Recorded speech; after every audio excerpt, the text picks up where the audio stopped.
लो मेरे प्यारे से दोस्तों, जैसा कि हमने पिछले एपिसोड में देखा था कि लॉन्ग हॉचन की पूरी टीम डीमन गॉड जुआन और डीमन गॉड थंडर से फाइट कर रही होती है, जहां पे लॉन्ग हॉचन को महसूस होता है कि ये जियाओली की जो ब्रेथ है वो बहुत ही तेज़ी से कम होते जा रही है। इसलिए वो साइनर से कहता है कि साइनर, मुझे ड्रैगन टेम्पल में जल्द जा करके ये जियाओली को बचाना होगा।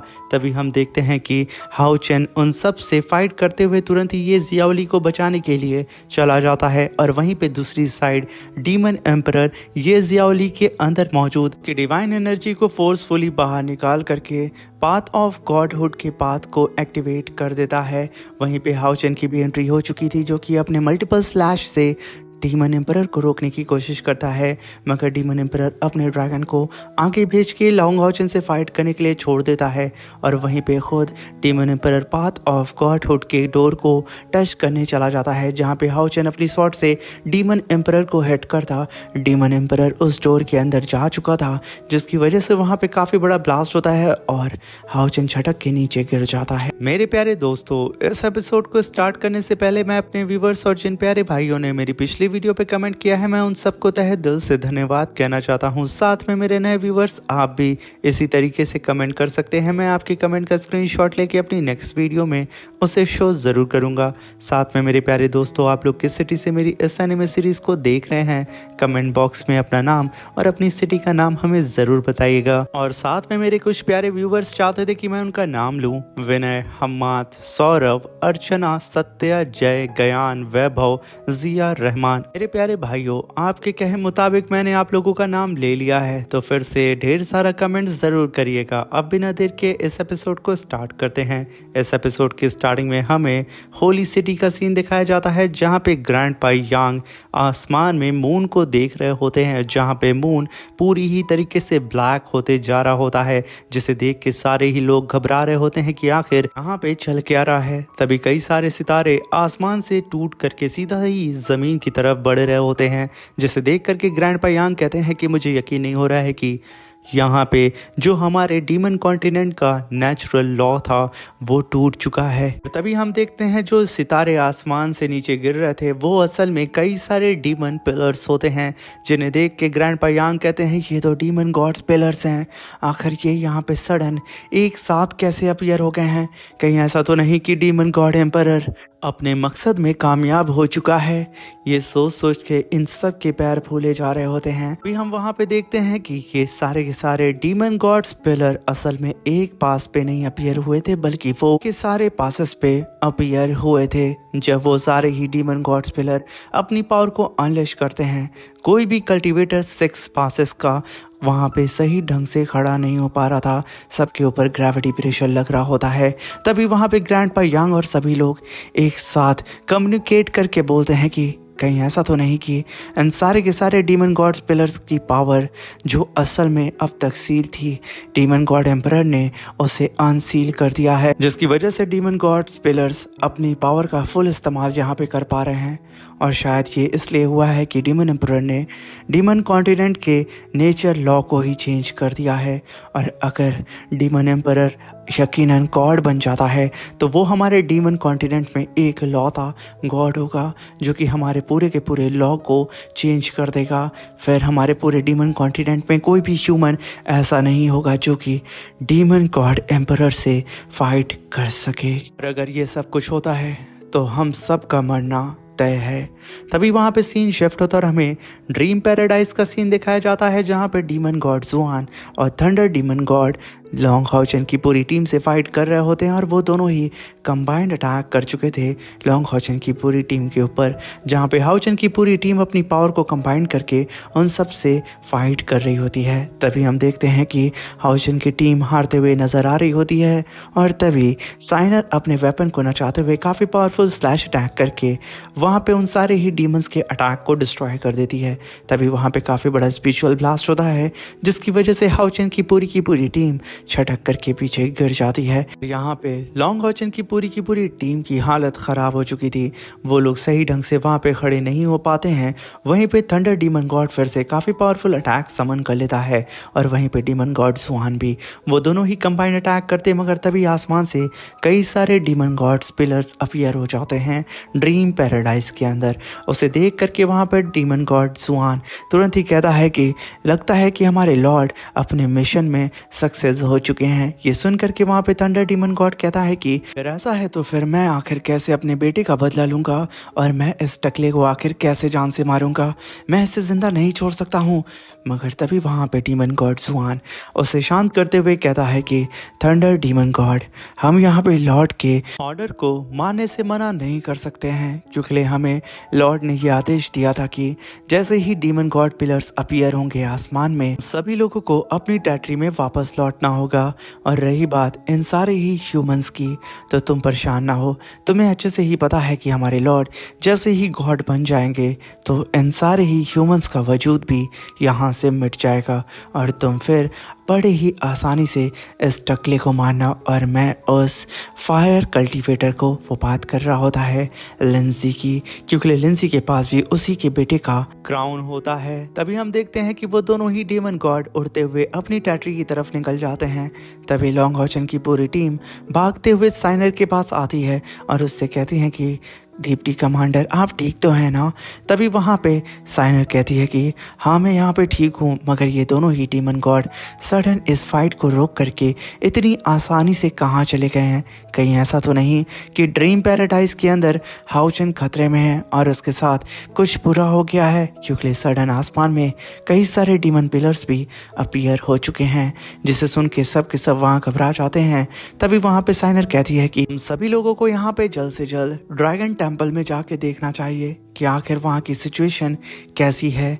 ये सुन करके लॉन्ग हॉचन की पूरी टीम इस चीज़ से एग्री करती है और साइनर के साथ सीधा ही ड्रैगन टेंपल की तरफ बहुत ही तेज़ी से उड़ते हुए निकल जाती है।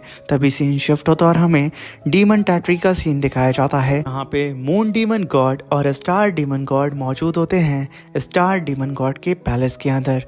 तभी मून डीमन गॉड कहता है कि यहाँ पे आप अपनी लाइफ एसेंस का इस्तेमाल करके फ्यूचर को प्रिडिक्ट करते हैं और हमारे लॉर्ड की मदद करते हैं, मगर आज तक मैं समझ नहीं पाया कि आखिर आप इतना बड़ा खतरा क्यों उठा रहे हैं और लॉर्ड का असल मकसद क्या है। तभी वहाँ पे स्टार डीमन गॉड कहता है कि हमारे लॉर्ड के मिशन को समझ पाना तुम्हारे लिए थोड़ा मुश्किल होगा, मगर मैं तुम्हें बता दूं कि हमारे लॉर्ड ने जब ऑस्टिन ग्रिफिन को मारा था तो वो एक कदम आगे बढ़ चुके थे अपने मिशन को कंप्लीट करने में, क्योंकि हमारे लॉर्ड का सिर्फ एक ही मिशन है, वो हम सभी लोगों को हमारे होमलैंड में वापस ले जाना चाहते हैं। ये सुन करके मून डीमन गॉड कहता है कि होमलैंड, आखिर ये कैसी बात आप कर रहे हैं, हम लोग तो 6000 साल से इसी डीमन कॉन्टिनेंट के अंदर जिंदा हैं, यही तो हमारा घर है। तभी वहाँ पे स्टार डीमन गॉड कहता है कि ऐसा नहीं है, तुम आसमान में जो सबसे ज़्यादा चमकता हुआ तारा तुम्हें नज़र आ रहा है वो असल में हमारा ट्रू होम है। और डीमन एम्परर यानी कि हमारे लॉर्ड जब वो गॉड बन जाएंगे तभी वो हमें हमारे होमलैंड में हमें ले करके जा सकते हैं, वरना हम यहाँ से कभी भी आज़ाद नहीं हो पाएंगे। ये जगह हमारे लिए सिर्फ एक कैद खाने के अलावा और कुछ नहीं है। तभी हम देखते हैं कि स्टार डीमन गॉड ने अपनी फिंगर को ऊपर करके एक तारे को अपनी पावर से बेहद करीब ले आते हैं। फिर स्टार डीमन गॉड ने इमेजिनेशन के थ्रू मून डीमन गॉड को बताने की कोशिश की होती है कि हमारा जो होमलैंड है वो असल में वही स्टार है। अगर तभी वहाँ पे स्टार डीमन गॉड की तबीयत ख़राब होने लगती है, मून डीमन गॉड उन्हें संभालने लगते हैं और कहते हैं कि आपको अपनी लाइफ एसेंस का इस्तेमाल अब कम कर देना चाहिए, आपके पास वैसे ही बहुत कम जिंदगी बची है। मगर तभी स्टार डीमन लॉर्ड कहता है कि मेरे पास जितनी भी लाइफ बची है मैं उन सब लाइफ का इस्तेमाल करके लोगों को उनके होमलैंड तक पहुंचा के रहूँगा। तभी वो कहता है कि हमारे प्रिंस कैसे हैं, क्योंकि हमारे डीमन टेरिटरी की रिस्पॉन्सिबिलिटी लॉर्ड ने फ़िलहाल के लिए उन्हें ही सौंपी है। सुनकर के मून डीमन गॉड थोड़ा शांत होता और कहता है कि हमने प्रिंस डीमन गॉड को थोड़ा ज़्यादा ही अंडरस्टिमेट कर दिया था, वो हम सब से लॉर्ड से भी ज़्यादा रूड लेस हैं। तभी यहाँ पे सीन शिफ्ट होता और हमें डीमन प्रिंस को दिखाया जाता है, जो कि यहाँ पे proud world 9 heaven head demon hunting group को कैप्चर कर चुका था, जो कि असल में ह्यूमन टेरिटरी से डीमन टेरिटरी के अंदर आकर के इन्वेस्टिगेशन करने के लिए आई थी। मगर वो सब के सब डीमन प्रिंस के हत्थे चढ़ चुके थे, जहाँ पे डीमन डीमन प्रिंस एक कल्टीवेटर को पकड़ के कहता है कि तुम ह्यूमंस के पास 3 great title demon hunting squad है, जिनमें से सब के सब 9th रैंक 3 ग्रेड से ज़्यादा पावरफुल लेवल के कल्टीवेटर हैं, मगर तुम लोग तो मेरे सामने 1 सेकंड भी टिक नहीं पाए, क्योंकि तुम लोग भी तो उन 3 title level demon hunting squad में से एक थे ना। और तुम लोगों ने अब तक 16 डीमन गॉड्स को मारा है, जिसमें से 4 ऐसे डीमन गॉड्स थे जो कि 20 पिलर्स के अंडर में थे। और तुम लोगों ने 32 ईयर्स पहले मुझे भी हर्ट किया था, मेरे 4th डीमन गॉड पिलर को भी, मगर अब तुम लोग नहीं बचोगे। ये कहने के साथ डीमन प्रिंस ने अपनी मुट्ठी को बंद करते ही उस कल्टीवेटर की खोपड़ी को ही वहीं पे ब्लास्ट कर देता है। एक ही बार में हम देखते हैं कि उस बंदे की पूरी बॉडी वहाँ पे फट चुकी थी और चारों ही तरफ खून बिखर चुका था। तभी वो डीमन प्रिंस कहता है कि ये देखो, ये भी यहाँ पे टिक नहीं पाया और ये अपने डीमन हंटिंग ग्रुप का कैप्टन था।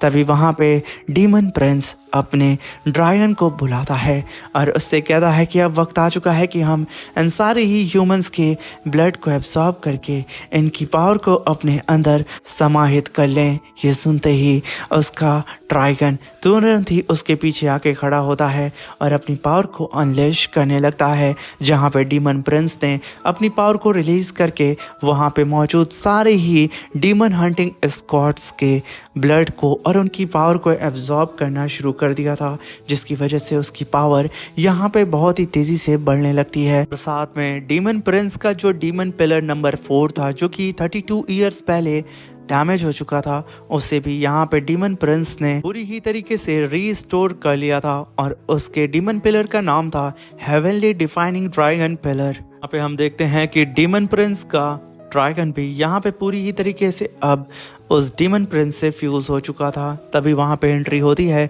स्टार डीमन गॉड की, जो कि डीमन प्रिंस को कॉन्ग्रेचुलेशन कहता है, क्योंकि डीमन प्रिंस ने अब अपना 9th लेवल के पीक पे खुद का ब्रेक थ्रू कर लिया था और साथ में वो successfully heavenly defining dragon pillar से खुद को फ्यूज कर लिया था, जिसकी वजह से उसकी जो स्ट्रेंथ है वो एक्सट्रीम लेवल तक बढ़ चुकी थी। जिसे सुन के प्रिंस कहता है कि ये सब कुछ काफ़ी नहीं है, क्योंकि तुम सब लोग अच्छी तरीके से जानते होगे कि मेरे father demon god emperor history में सबसे ज़्यादा पावरफुल डीमन एम्परर है, मगर उतने ही ज़्यादा वो मर्सीफुल डीमन गॉड एम्परर भी हैं। क्योंकि जब उन्हें पता चला था कि ह्यूमंस ने ऑस्टिन ग्रिफिन को अपने अंदर छुपा के रखा है, तो उन्होंने वहाँ पे पूरे के पूरे ह्यूमंस को ख़त्म नहीं किया, बल्कि ऑस्टिन ग्रिफिन को ढूंढने के लिए वो निकल पड़े।